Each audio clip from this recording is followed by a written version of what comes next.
biggest thing in SEO in 2019 and 2020 is going to be branded search. So that is where people are no longer searching for personal trainer Newtown.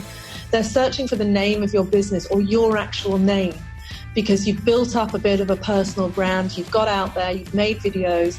And so that's so much easier to be found for, because there's only so many Chantal Brodericks, there's only so many Toons, but there's lots of personal trainers in Sydney, So trying to do branded search is another really great way of boosting your traffic.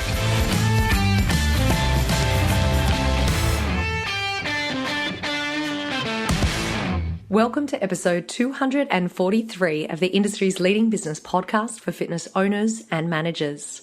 Each week we invite business experts, coaches, authors and owners from around the world to share their expert advice with you, the FBP family. This month's interviews are brought to you by our podcast partner, One Fit Stop. One Fit Stop provides scheduling, client management, programming and payment collection tools that will set your business up for success. To find out more, go to onefitstop.com or click on the link in today's show notes.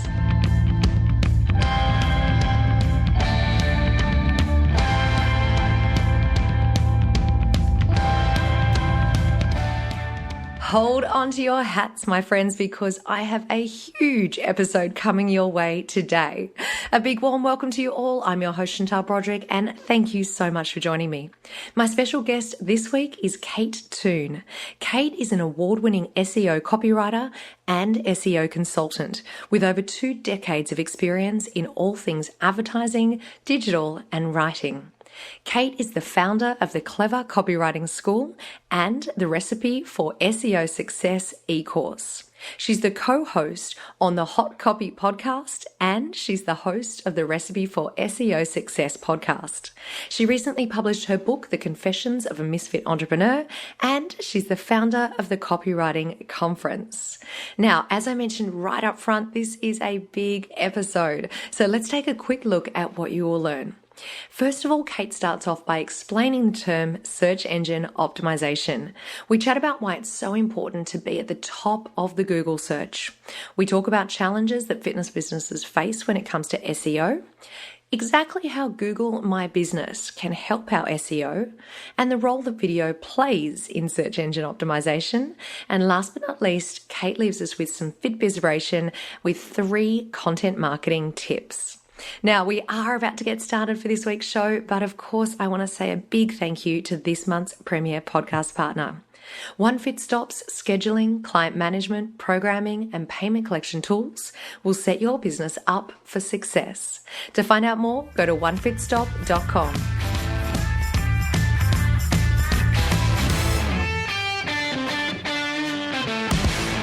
And now it's time for this week's show with my special guest, Kate Toon.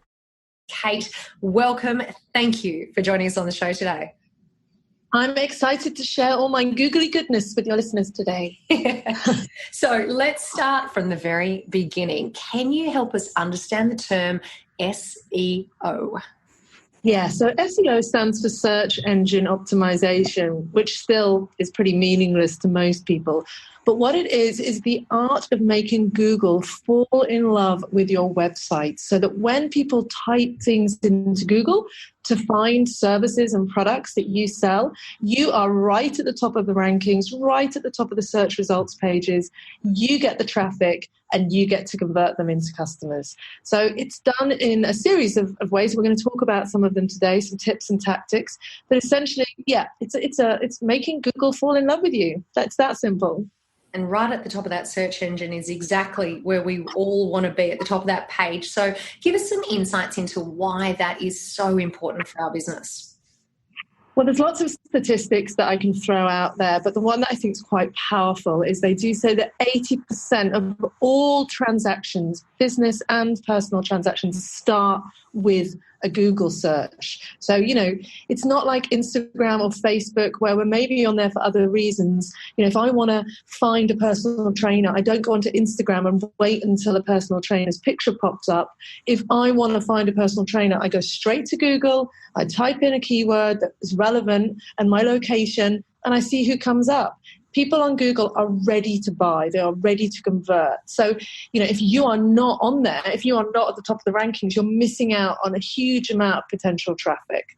Kate, can you run us through, in your experience, any challenges that fitness businesses face when it comes to their search engine optimization? I think, look, as with many industries, fitness people are fitness people. They're interested in nutrition and the latest whatever. They're not necessarily interested in building websites, writing copy, editing images. So often their website is a little bit of an afterthought. And I mean, I'm sure as you have, I've seen some pretty dreadful fitness websites that are just very generic, lots of stock shots. The content on them it's no personality to it really. And that's absolutely fine because I wouldn't know how to tell someone how to do the perfect burpee, and you wouldn't know necessarily how to write amazing SEO copy. So I think people have to understand that you have to invest in your website. It's your hub. You don't want to build your business on someone else's territory, which is what I think a lot of people do with Instagram. All their efforts go into Instagram. Instagram could turn itself off next month or start charging or whatever, and then you've lost your audience. And I've seen that happen to some big players on Instagram where their accounts just get switched off and all that effort is gone. So you need to be driving people to your website. I find often on fitness websites, the information is scant. There's no timetable, there's no pictures, there's no map, there's no, I don't know how to find your facility. I don't know who you are, why I should trust you. Just the basics are often missing. Don't you find the same? Yeah, look, I think it depends on who the studio is or who the personal trainer is. And I think also that comes from a lot of fitness professionals over time have been told, just open up a Facebook page or just start a Facebook group. And I think that's probably a result of that they've put that time and energy into building a community on a platform like Facebook, for example, as opposed to putting that time and energy into building their website. That's what I would say. I would agree, and I think things have changed in the last couple of years. So that advice a couple of years ago was great advice, but I recently spoke at something called YoastCon, an SEO conference over in Holland, and there was a guy there called Rand Fishkin, who's a very famous person in the SEO world, and he was saying with the way that Facebook and Instagram are working now, the reach that you get on those platforms has shrunk. So even if people have liked your page and are interacting with it, they say now only 2% of your audience will see any post that you post that's not boosted.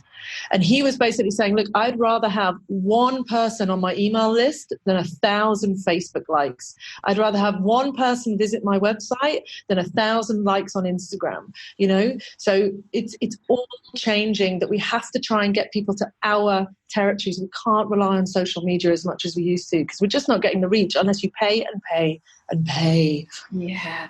Kate, I am not at all surprised by that 2% statistic, because I think that anyone out there that has a Facebook page for their business will have seen the decline in engagement and interaction in our posts, in your posts over the last couple of years. I know we certainly, have seen it with the podcast. You can't just expect people to see what you post these days. So this kind of brings us to the next section of our conversation, because you were talking about, or you said that Google My Business can help our SEO. Can you explain how we can actually use that tool? Yeah, so the way, obviously most people looking for a fitness facility want someone in their local area. So what you're doing therefore is what's called local SEO. It's a bit different from general SEO. And it used to be that if you just mentioned, that you were a fitness facility in Whoop Whoop or wherever on your website, that was enough, that Google would connect the dots and find you. But these days, most location-based searches are run via Google My Business. So Google My Business is a free service offered by Google. It allows you to have a listing for your business with an address and pictures. You can have reviews. You can have virtual tours of your facility. It's pretty amazing, and it's all free. And that is what drives what's called the local pack. So you'll have noticed, Chantal, when you type in, personal trainer, Newtown, what generally happens is you now get ads. Then you get a map, and underneath the map there are 3 little listings. Those aren't driven by websites. Those are purely driven by Google My Business. So if you don't have a Google My Business page, you'll never show up in those 3 local search spots, and they get all the clicks. Yeah, so even if you're the first organic result underneath the maps, you're not going to get very many clicks. They say that something like 33% of all clicks go to the first listing on the page. Then it's like 17% to second, it's 7 or 8% to the third. And after that, it's trickling away, you know? So if you manage to get in that local pack and there are 100 searches a month for your turn, you could get 33 people to your site, and then you convert them from there. So setting up a Google My Business page might sound quite daunting, but it's really easy, really straightforward. There's just a form to fill in. You use your usual Google logins, which you probably already have from YouTube or Google Analytics. Probably take you about half an hour to set up.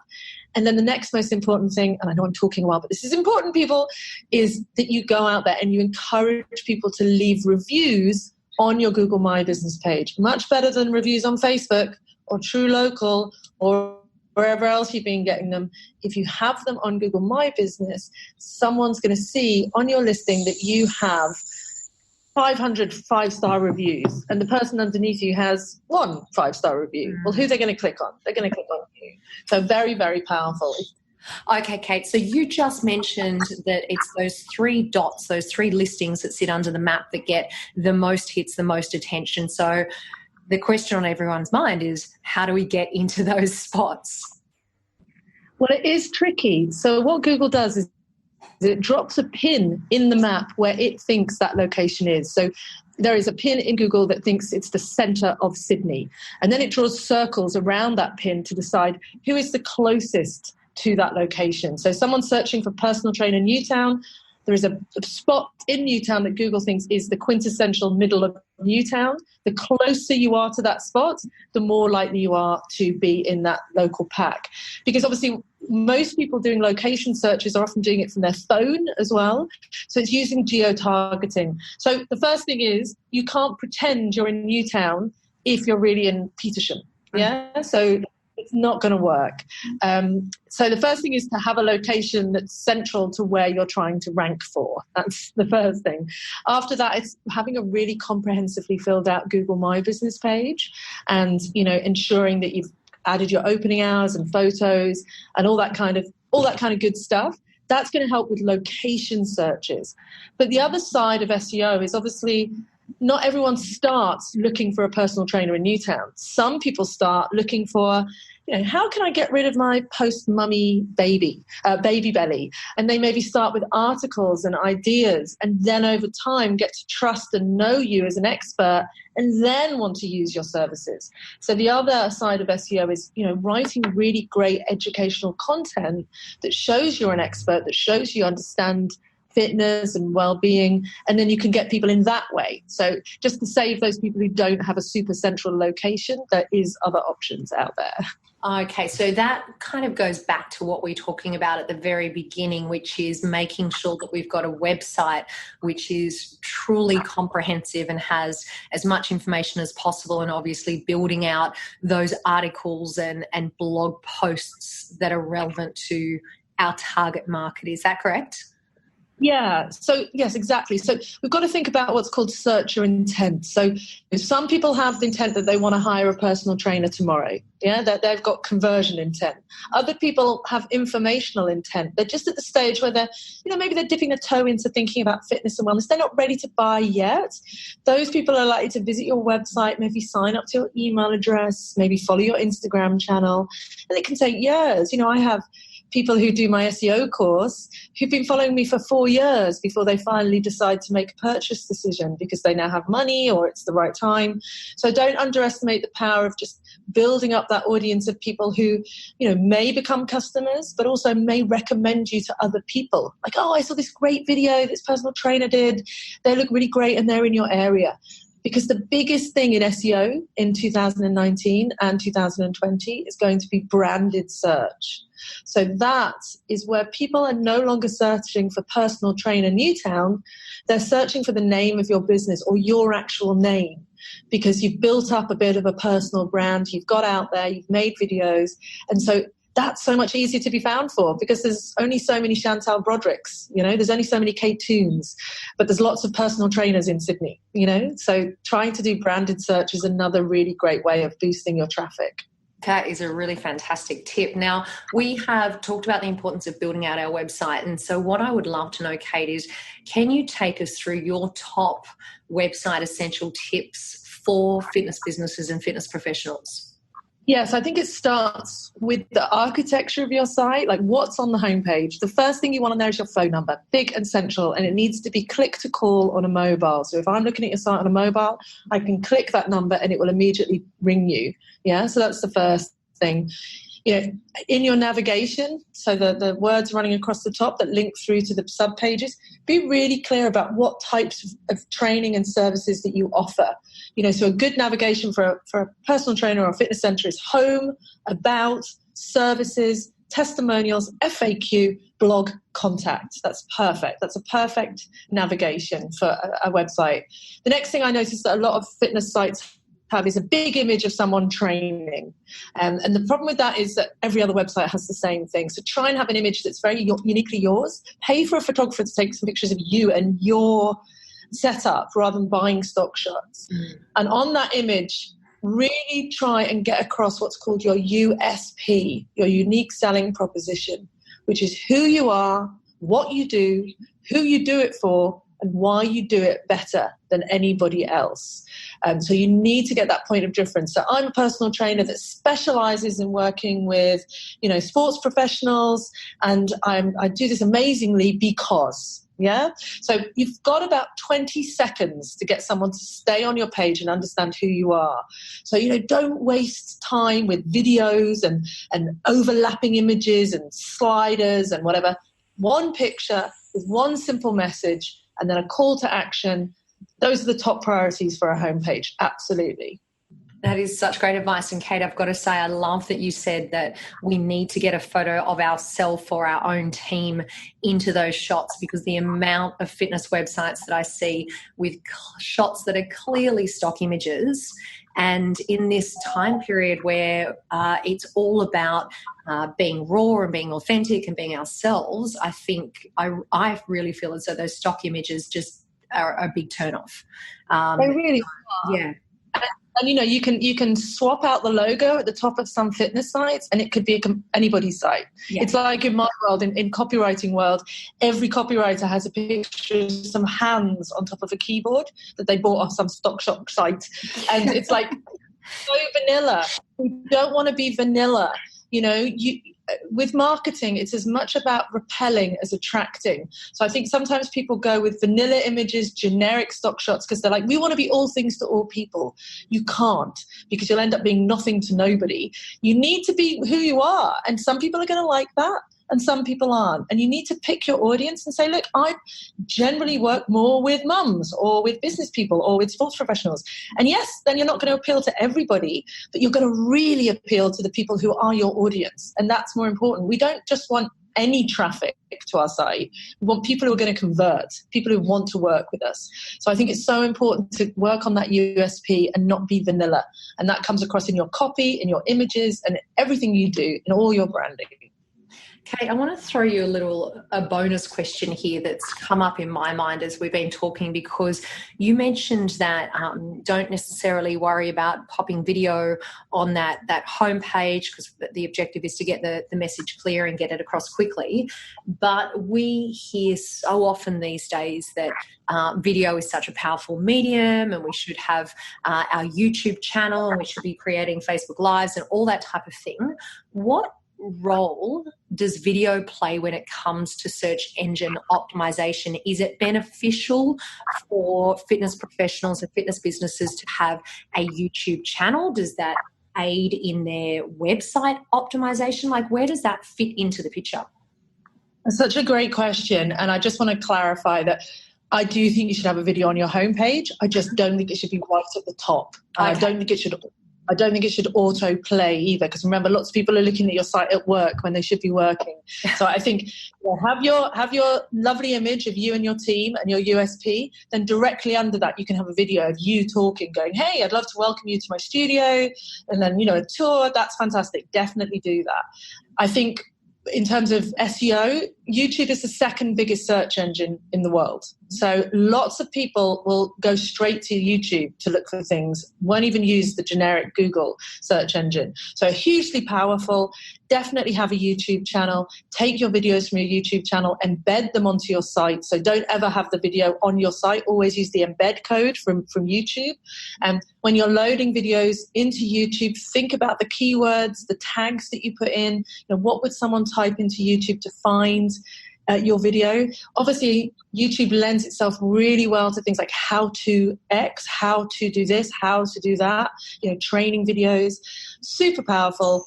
And then, of course, yes, take that video, embed it natively into Facebook. So don't use YouTube links on Facebook. Facebook hates YouTube. YouTube hates Facebook. So if you put a YouTube link on Facebook, Facebook will do everything it can not to show that to people. So instead, upload the video directly into Facebook, or as you said, do Facebook Lives. I think video, regardless of SEO, because SEO is just part of all marketing, I think video is the biggest thing in marketing at the moment. I do so much video. You're building a personal brand, you're building trust and authority and expertise. Video is everything for all marketing, and it works for SEO as well. And also, I know it sounds odd, but don't underestimate LinkedIn. LinkedIn is going off at the moment. And you might think, well, I'm a fitness professional. Why would I be on LinkedIn? But your audience is on LinkedIn. If anybody who has a job is on LinkedIn, and if you make videos and upload them natively on LinkedIn, boom, they go off. I just uploaded one the other day. It's had something like 49 shares, 8,000 views, 150 comments. Yeah, it's gone crazy because LinkedIn's boring as bat poo. And if you put fun, interesting video content on there, it's going to stand out. And, people are at work right now when they're watching it, but they need a personal trainer or a fitness facility when they finish work. So I think people underestimate LinkedIn. They think it's the boring social media channel. And it is. But sometimes boring means people have money there and they're willing to spend it. So it's a good place to be, Oh, I love LinkedIn. And you just taught me something, because I didn't realize that we should be putting the raw video file on LinkedIn. I'm guilty of using the YouTube link. So why is that? Is it the same as Facebook? Like they don't get along? Yeah, it's like, ultimately we're going to end up with like 4 businesses in the world: Google, Facebook, LinkedIn, and Instagram. Or Instagram's owned by Facebook now, I think. Yeah. So yeah, they all hate each other. And the goal of all of the platforms is to keep you on the platform. Facebook has stolen Instagram stories, and LinkedIn now does, live video, and you can do LinkedIn live videos as well. They're all trying to keep you on their platform and stop you going to other people's platform. So the more stuff you do natively, better your reach will be. Oh, great tip. Thank you for that. And just earlier, you mentioned an app that you use to cut up your videos. And just as you said the name, we kind of lost the audio. What's the name of the app? So there's a couple that I love for video. I love Cut Story, which is the one that I mentioned, Cut Story. I think it's just .app or whatever. It's in the iTunes store, and it's on iOS as well. And the other one that I really like is Adobe Spark. So this allows you, those videos people make when they're walking down the street talking about stuff. It allows you to make really sexy little videos just from your iPhone. You can edit them with the app. You can add filters. Really great. I love those for Instagram stories and Facebook stories, because I think on Instagram and Facebook stories is the next biggest thing. I know I'm talking not about SEO, but it's all tied in. Because if someone sees your video on LinkedIn and they remember your name, well, next time they're thinking about hiring a personal trainer or going to a fitness center, they're going to type your name or your business name into Google, and you're going to rank for that. So it's all connected. SEO isn't a separate thing. I think that's what people think. It's like a checkbox to be ticked. So I've done my SEO, I'm finished, I've done it. No, it's everything you do. It's every person you meet, every email you send, every video you upload is all helping your SEO. It is all linked. That is such a good way to view all of this, Kate. So look, we've got just 2 more questions, and you have been incredibly generous with your information and your time today. So can you give us your top 3 content marketing tips for fitness businesses? I think some of them we've already covered, but to reiterate, I think it's don't overthink it. Making 3-minute videos with a simple tip, like a single-minded tip that someone can take away in action today, it's very powerful. And I think anybody should be able to sit down right now and come up with 30 things they could say, make that into a little video. And then the next tip I would say is repurpose. So one video, as we've talked about, can be put on Facebook, Instagram, LinkedIn, YouTube, and on your website. Then take that described on something like rev.com, which is super cheap. And you've now got a blog post that you can add to your site and add the video to as well. So repurposing content. And the next thing I would say, the biggest tip is recycle. So bearing in mind that only 2% of people are seeing anything, share the same content again and again. So you make a video. I use a social media scheduling tool called Agora Pulse. And when I upload a piece of content, I upload it today, a week later, 3 weeks after that, 2 months after that, 6 months after that, and then repeatedly for every 3 months forever. So the same piece of content again and again, because even if someone has seen it before, what they're going to do? Be like, she's shared this before. No, they're going to scroll on by. But I have content that I wrote on my site 5 years ago that I still share today and still gets interaction and comments. People going, wow, this post is brilliant. And it's 5 years old. But, that doesn't matter. It's still relevant. It's still interesting. So I think it's, make content, recycle it and repurpose it. Those would be my 3 tips. I love all of those, Kate. And that's the difference between Agora Pulse and like your Hootsuite and your co-schedules, right? Is that those other platforms will schedule it once, whereas Agora Pulse it allows you to do the repetitions. Am I correct? Yeah, Agora Pulse is expensive, but I've tried all the other ones, Hootsuite, Buffer, co-schedule, all of them, Monday. It's that's great. It also allows you to schedule Instagram, which is fantastic. I don't have a separate tool. Like you have to get Plan or Gram for Instagram. I want to do it all on one. It allows you to upload one piece of social media content and then edit it for the character length for Facebook, Twitter, Instagram, and LinkedIn, because obviously Twitter has a restriction. So, you're not having to do separate posts for Twitter. And it's just a really smooth interface. Hey, I should be an affiliate and getting paid by them. Yeah, I think so. It's a great platform. And for me, with the level of social media that I do, I love it. And I can get my VA to schedule like a month's worth of content. And every day on every platform, something is going live. And that's great for me because it just keeps a constant flow of traffic and sales without me really having to do very much at all. Oh, I love that peace of mind. That's huge. Okay, I've got one. I know I already did a bonus question, but I've got a second bonus question, and then I promise I'll let you go, and that is hashtags. What do we need to know about hashtags? Because I feel like the information has changed over the years, how many we use, what platforms we use them on. Can you give us any kind of insights on hashtags? Honestly, I really do feel that hashtags are purely an Instagram thing. They don't work on Facebook. In fact, they can actually reduce your reach. People kind of use them on LinkedIn, but not properly. They have no impact on SEO, like you wouldn't use them in your content or anything. They kind of work on Twitter again. So, if you're running an event, I just ran a big conference in Melbourne called CopyCon, and we had an event hashtag which trended on Twitter. And, people see that, people see posting and they might follow that particular hashtag. But I do think they're an Instagram thing. And I think on Instagram, gosh, there's tools that will generate them for you. My tip is to look at the market leaders, the people that you envy and follow, copy their hashtags. But the other thing is, sounds really bad, but that's what we do. The other thing is make up your own hashtags. So I have a book called Misfit Entrepreneur. And so I sort of started tagging all my content Misfit Entrepreneur. So if people want to follow that hashtag, they can, but it's mine. It's almost like a branded hashtag. And then now lots of other people have jumped on it because they can see that it's working. I think you just have to constantly try. On Instagram, I don't put them in the post. I put them in the first comment. And I usually put about 28 hashtags, and I mix it up and I experiment. And I don't really know what I'm doing, to be honest, either, Chantal, but it seems to be working. I love your honesty, Kate. But 28, really? Yeah. I'm not an Instagram guru. I've been building my Instagram up. I have put effort into it the last year, and I've gained about 3,500 followers because I do it slowly. I'd rather not pay for followers like lots of people do.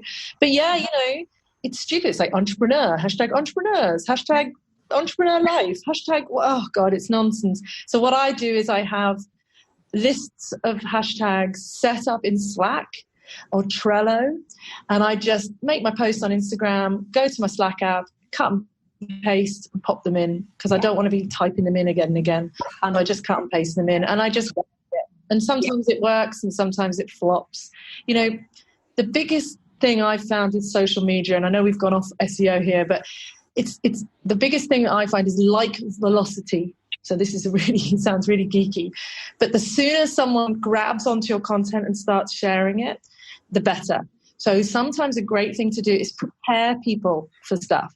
So your watch party, promote the hell out of that before. It's going to happen at 8 o'clock. It's happening. You're going to watch an email to your base. We're doing this thing on social media at this time so that people are ready to like it, because the more people who like it in the first 5 minutes, the further it will go. You know how you see some posts just go viral? Yep. It's that first 5 to 10 minutes make all the difference. So anything you can do to, it might be saying that we're always going to post a video at 10 o'clock so people are ready for it.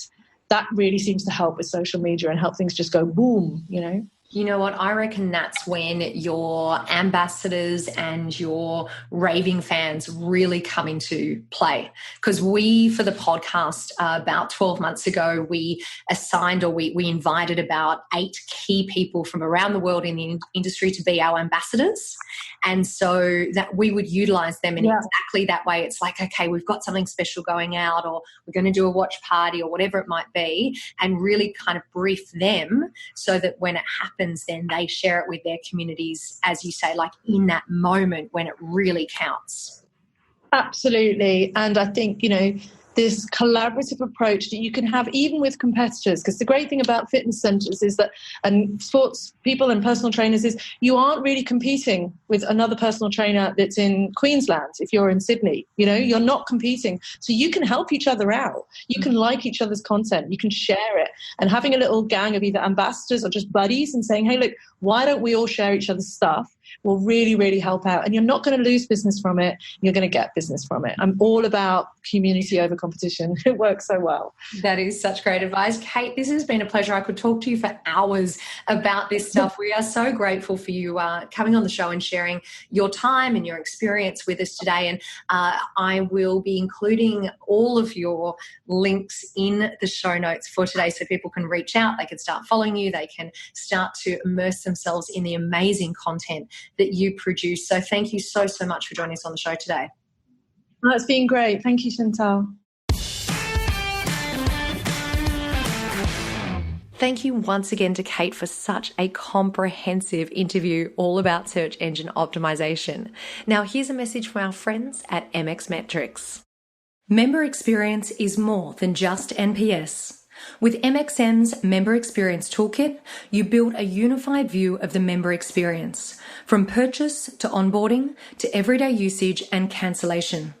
Wire your entire organization with actionable feedback using MXN's Member Experience Toolkit. To find out more, go to mxmetrics.com. Precore Quickfire 5. This week's Precore Quickfire 5 guest is the Chief Operating Officer of O2 Fitness Club's Sean Stewart. Sean, welcome along. Thank you so much for joining us on the show today. Thanks for having me. My pleasure. So let's kick things off with the Precore Quickfire 5 and tell everyone, why do you do what you do?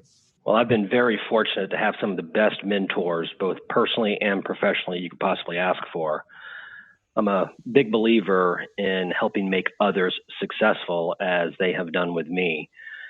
One of my mentors in this industry has been Joe Cerulli, and he taught me early on the quote, if you help enough people get what they want out of life, you'll always get what you want out of life, an old Zig Ziglar quote.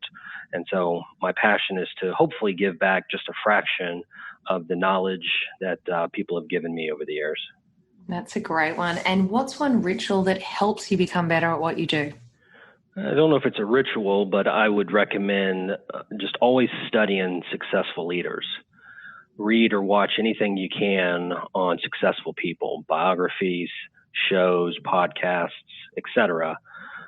anyone who you look up to for success and think they're a great leader, study every single aspect of what they do. I am a huge believer in that as well, Sean. That's a great one. And what or are there any apps or systems that you use to stay in control of your workload? One that is kind of old school, I learned it probably 20 some years ago, is from Stephen Covey's 7 Habits of Highly Effective People. It's his time management system of roles and goals. I've kind of tweaked to my own version these days, but it's something I continue to use from after learning that years ago. As far as an app, one that I've started using over the last few months is one called Basecamp, project management tool. Helps me connect every club, every department, prioritize our projects, communication, etc. We use Basecamp for the show, and it is a phenomenal project management system. So I second that recommendation. Absolutely. And are there any That's books, podcasts, or blogs that you would recommend, and why? So many great ones, but since I already mentioned it, really the first one I read, 7 Habits of Highly Effective People. The reason why I bring that one up is because I've read it so many times, but each time I've read it, I had a different perspective, or I was in a different stage of my life, or I was struggling personally or professionally. And every time I read it, it was like I was reading it for the first time, because I got to put those principles in place for that specific time and perspective of my life. Yeah, it's such an important book for everyone, and a great recommendation. And just give us a really quick overview on the topic that we're going to be focusing on during your main interview. Mostly what I talk about is culture, but specifically a culture of growing and developing leaders through adversity quotient and listening. Excellent. I'm really looking forward to that, Sean. So thank you for joining us today for the Pre-Call Quick Fire 5. Thanks for having me.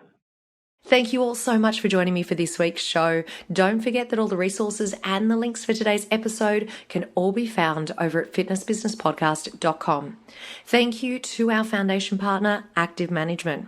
Now, a reminder for you all, as a listener of the show, you have the opportunity to work with JT from Active Management. That means you can get 1 free session when you buy 1 coaching session. No matter where you are in the world, technology allows him to work with you. Just go to activemgmt.com.au/FBP family and work with JT to get more people moving and moving more often. That is 1 free session when you buy 1 coaching session, and it's exclusive to you. Go to activemgmt.com.au/FBP family. Thank you all so much for joining me for today's episode. Remember, what you leave behind is not what's engraved in stone monuments, but what is woven into the lives of others.